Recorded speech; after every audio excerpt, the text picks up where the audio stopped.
அனைவருக்கும் வணக்கம். நான் உங்கள் 5ஆம் தலைமுறை ஜோதிடர் ராம்குமார் ராஜேந்திரன். நம்ம இன்னைக்கு பார்க்க போகிற தலைப்பு, விருச்சிக ராசி என்பவர்களுக்கு உங்களுடைய ராசிக்கு 8ஆம் இடத்தில் குரு பகவானுடைய வக்ர நிவர்த்தி. மிதுன ராசியில் நடைபெறக்கூடிய இந்த நிகழ்வு சுமார் 96 நாட்களுக்கு நடைபெறக்கூடியதுங்க. டிசம்பர் மாதம் 5ஆம் தேதி முதல் மார்ச் மாதம் 11ஆம் தேதி வரை நடைபெறவிருக்கு. இந்த நிகழ்வு காலகட்டங்களில் விருச்சிக ராசி என்பவர்களுக்கு தங்களுடைய வாழ்க்கையில் எந்த விதமான அற்புதங்கள் மற்றும் மேன்மைகளை கொடுக்க போகுது அப்படிங்கிறத இந்த காணொலியில் தெளிவாகவும் துல்லியமாகவும் பார்க்கலாங்க. நம்ம சேனலை ஃபஸ்ட் டைம் பார்க்குறவங்களா இருந்தால் சப்ஸ்கிரைப் பண்ணிக்கோங்க. பெல் பட்டனை கிளிக் பண்ணி ஆல் அப்படிங்கிற ஆப்ஷன் கொடுத்துக்கோங்க. விருச்சிக ராசி அன்பர்கள் செவ்வாய் பகவானை அதிபதியாக கொண்டவர்கள், தைரியம் மிக்கவர்கள், துணிச்சல் காரகர் அப்படின்னே சொல்லலாங்க. தனக்கு ஒரு விஷயம் சரின்னு பட்டதுன்னா அதை பொறுமையாக நிதானத்தோடு செய்து முடிக்கக்கூடிய நபர்கள். அவ்வளோ சீக்கிரம் யார் மேலேயும் கோவப்பட மாட்டாங்க. தனக்கு பிடிக்காத ஒரு சில விஷயங்கள் பண்ணிட்டாங்க அப்படின்னா அவங்க யாராக இருந்தாலும் மன்னிக்க மாட்டாங்க. அந்த அளவுக்கு எல்லாத்தையுமே சுறுசுறுப்பாகவும் நிதானத்தோடும் எல்லாத்தையும் செய்து முடிக்கக்கூடிய நபர்களுக்கு இந்த கடந்த சில காலகட்டங்களாக நிறைய மாற்றங்கள் மற்றும் ஏமாற்றங்கள் அப்படிங்கிறது நிறைய சந்திச்சாச்சுங்க. செய்யக்கூடிய காரியங்கள் எதுவுமே முழுமை அடைய மாட்டேங்குது, அதில் வெற்றி காண முடியல, எல்லாமே ஒரு காரிய தடைகளாகவே நடந்துகிட்ருக்கு அப்படின்னு யோசிக்கிறவங்களுக்கு இந்த வரக்கூடிய 96 நாட்களுக்கு நிறைய மாற்றங்கள் மற்றும் முன்னேற்றங்களை கொடுக்கக்கூடிய தருணமாக இருக்க போது. தொழில் ரீதியாக தொழில் சார்ந்த விஷயங்களில் எடுக்கக்கூடிய முடிவுகள் உங்களுக்கு சாதகமான சூழல் அப்படிங்கிறதும் உருவாக்குங்க. நிறைய பிஸ்னஸ் பண்ணணும்னு ஐடியா இருக்குது, அதை ஸ்டார்ட் பண்ணுறதுக்கான நேரம் காலங்கள் அமைய மாட்டேங்குதுன்னு சொன்னிங்கன்னா அதுக்கு உண்டான ஒரு நல்ல தருணம் அப்படின்னு சொல்லலாம். இதுவரை இருந்து வந்த இடையூறுகள் அப்படிங்கிறது அகலுங்க. பணத்தடைகள் அப்படிங்கிறது தீர்ந்து அந்த பணத்தடைகள் அப்படிங்கிறது பூர்த்தியாகக்கூடிய ஒரு காலகட்டமாக இருக்க போகுது.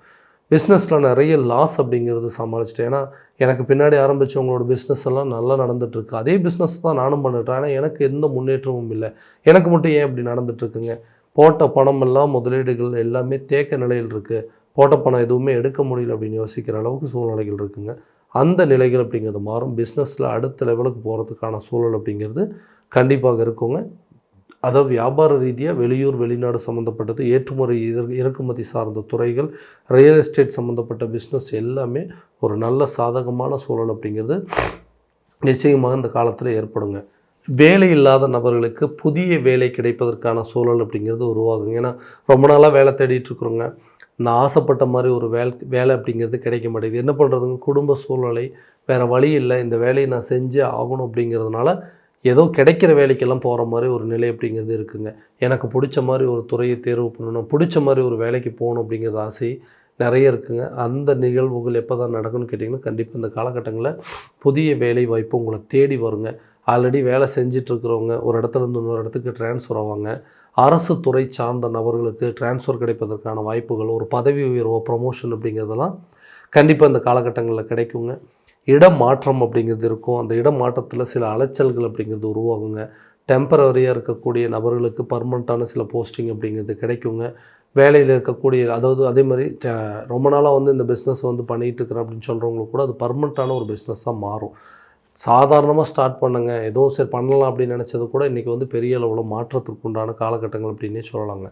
வெளிநாட்டில் வேலை பார்க்கணும், கொஞ்ச நாள் வேலை பார்த்தோன்னா கூட அந்த வெளிநாட்டு வேலை மூலமாக என்னுடைய வாழ்க்கை தரம் உயரும் அப்படின்னு எதிர்பார்த்துட்ருக்கிறவங்களுக்கு இந்த வெளிநாடு சம்மந்தப்பட்ட வேலை வாய்ப்புகள் அப்படிங்கிறது அமையுங்க.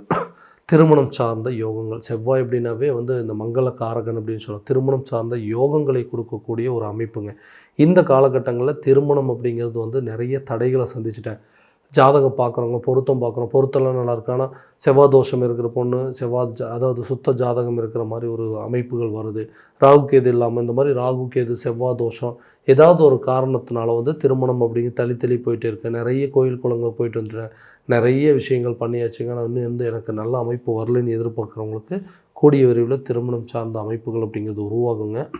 திருமணமான நபர்களுக்கு குழந்தை பாக்கியம் அப்படிங்கிறது கட்டாயமாக ஏற்படும். ரொம்ப நாளாக குழந்தை பாக்கியம் இல்லை அப்படின்னு சொல்லி இதனால் நிறைய மருத்துவ செலவினங்கள் பண்ணிட்டேங்க. ஐவிஎஃப் ட்ரீட்மெண்ட்டை ட்ரை பண்ணுங்கள்.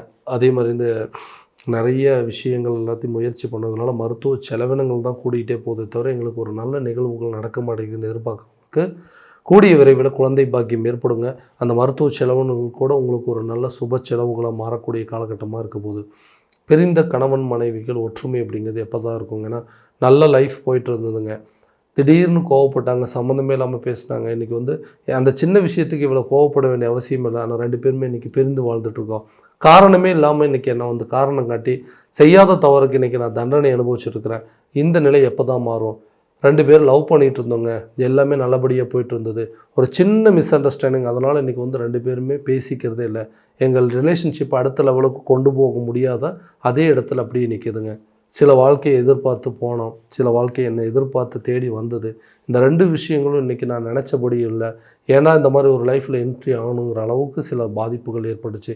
ஸோ இவ்வளோ பிரச்சனைகள் மத்தியில் இதெல்லாமே சரியாகுமான்னு கேட்டிங்கன்னா, பிரிந்த காதலர்கள் ஒன்று சேரக்கூடிய ஒரு காலகட்டங்கள், அது மூலமாக பேசி நீங்கள் 2 பேருமே ரிலேஷன்ஷிப் அடுத்த லெவலுக்கு கொண்டு போய் மேரேஜ் பண்ணுற அளவுக்கு சில சூழல் அப்படிங்கிறது ஏற்படுங்க.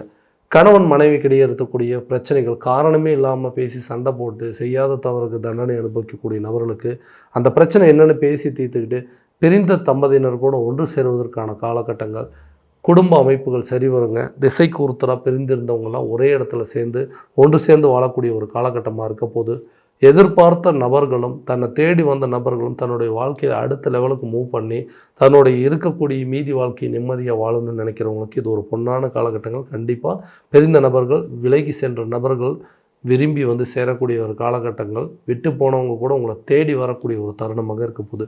வீடு வண்டி வாகனங்கள் வாங்குவதற்கான ஒரு யோக காலகட்டங்கள், புதிய சொத்துக்களுக்கு உண்டான சேர்க்கை, கணவர் வழி சொத்துக்கள் அல்லது மனைவி வழி சொத்துக்கள் உங்கள் கைக்கு வந்து சேரக்கூடிய ஒரு தருணமாக இருக்க போது, வண்டி வாகனங்களில் நல்ல ஒரு முன்னேற்றம் அப்படிங்கிறது இருக்குங்க. புதிய வண்டி வாகனங்களுக்கு உண்டான சேர்க்கை அப்படிங்கிறது ஏற்படுங்க. இந்த காலகட்டங்களில் வீடு கட்டுவதற்கான முயற்சிகள் நல்ல ஒரு பலன் அப்படிங்கிறது கொடுக்குங்க.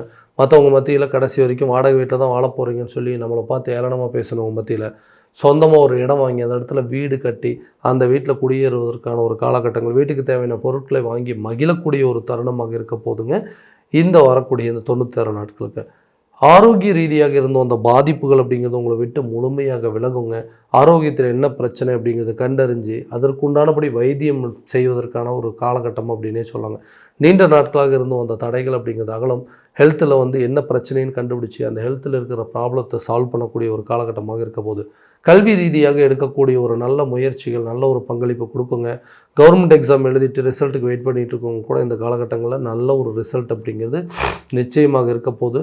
நீங்கள் எதிர்பார்த்தபடி மதிப்பெண் கூடக்கூடிய ஒரு காலகட்டம், மதிப்பெண் கிடைப்பதற்கான ஒரு காலகட்டங்கள் கன்ஃபார்மாக இந்த கவர்மெண்ட் ஜாப்க்கு வெயிட் பண்ணுறவங்களுக்கு இது ஒரு அருமையான காலம் அப்படின்னே சொல்லலாங்க. கடன் ரீதியாக இருக்கக்கூடிய தடைகள் படிப்படியாக குறையுங்க. கடனால் நான் பட்ட அவமானங்கள், வலிகள், வேதனைகளை விவரிக்கவே முடியாத அளவுக்கு சூழ்நிலை இருந்தது. அந்த நிகழ்வுகள் அப்படிங்கிறது குறையுங்க. கடனை அடைப்பதற்கான முயற்சிகள் நல்ல ஒரு பலன் கொடுக்குங்க. ரொம்ப நாளாக இருந்து வந்த கடன் அடைப்பதற்கு ஏதாவது ஒரு விதத்தில் உங்களுக்கு பணம் வந்து கைக்கு சேரும். வம்பு வழக்கு சார்ந்த விஷயங்கள், கோர்ட்டு கேஸு ரீதியான பிரச்சனைகள் எல்லாமே வந்து கண்டிப்பாக க்யூர் ஆகுங்க. தகப்பன் மற்றும் தாய்மொழி உறவுகள் எல்லாமே ஒன்று சேரக்கூடிய ஒரு காலகட்டமாக இருக்க போகுது. ஸோ இதுவரை நம்ம பார்த்ததெல்லாம் கோச்சார ரீதியான பலன்கள் மட்டும்தான். இந்த பலன்கள் அனைத்து உங்களுக்கு நடக்குமானா உங்களுடைய சுய ஜாதகத்தை முழுமையாக ஒப்பிட்டு பார்த்து அதில் உள்ள திசாபுத்திகள் என்னன்னு தெரிஞ்சுட்டு அதற்குண்டானப்படி ஒவ்வொரு முயற்சி எடுக்கும்போது வாழ்க்கையில் எல்லா விதமான வெற்றிகள் அப்படிங்கிறதும் உங்களுக்கு கண்டிப்பாக உங்கள் கையில் கிடைக்கும். உங்கள் ஜாதகத்தை எங்கிட்ட பார்க்கணும்னு விருப்பப்பட்டீங்கன்னா கீழே தெரியிற நம்பருக்கு காண்டாக்ட் பண்ணி அப்பாயின்மெண்ட் ஃபிக்ஸ் பண்ணிக்கோங்க. அப்படி இல்லையா உங்களுடைய ஜாதகத்தை வாட்ஸ்அப் மூலமாக அனுப்பிச்சி வச்சிங்க அப்படின்னா தெளிவான முறையில் கணிச்சு துல்லியமான பலன்கள் அப்படிங்கிறது உங்களுக்கு தெரியப்படுத்தப்படுங்க. மீண்டும் அடுத்த காணொலியில் உங்களை சந்திக்கும் முறை உங்களிடமிருந்து விடைபெறுவது உங்கள் ராம்குமார் ராஜேந்திரன். நன்றி.